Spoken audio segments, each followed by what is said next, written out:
இல்ல, சோழர்கள் காலத்தில் தான் இந்திய வரலாற்றில் மிக அதிகமாக பிராமணர்கள் சிறைகளிலே வைக்கப்பட்டார்கள். எழுதி வச்சுக்கோங்க.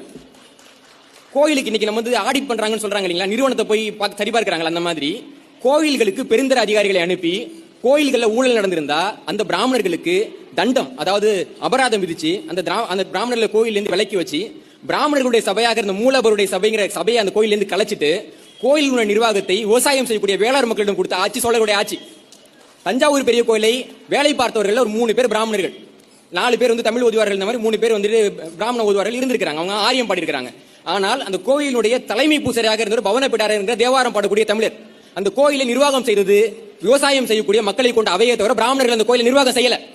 ஆனா பிராமணர்கள் இதெல்லாம் வெளில சொன்னா என்ன நினைப்பாங்கன்னா, நம்ம முன்னோர்களான சோழர்கள் பிராமணர் கோயிலிருந்து விலைக்கு வச்சிட்டாங்களா, நமது முன்னோர்களான சோழர்கள் பிராமணர்களை சிறையில போட்டாங்களா, நமது முன்னோர்களான சோழர்கள் காலத்துல கோயில திருநாங்கன்னா அது எடை குறைப்புன்னு சொல்லாம திருட்டுன்னு சொன்னாங்களா நமக்கு தெரிஞ்சிடும் இல்லீங்களா. அப்ப அவங்களுக்கு ஒரு பயம் இருக்கு, ஐயோ அந்த உண்மையெல்லாம் வெளில தெரிஞ்சிருமான்னு. அப்போ இந்த பொட்டியை திறந்தா கபால்னு உதவி பண்ணுவன்ற மாதிரி திராவிடம் உள்ள வருது.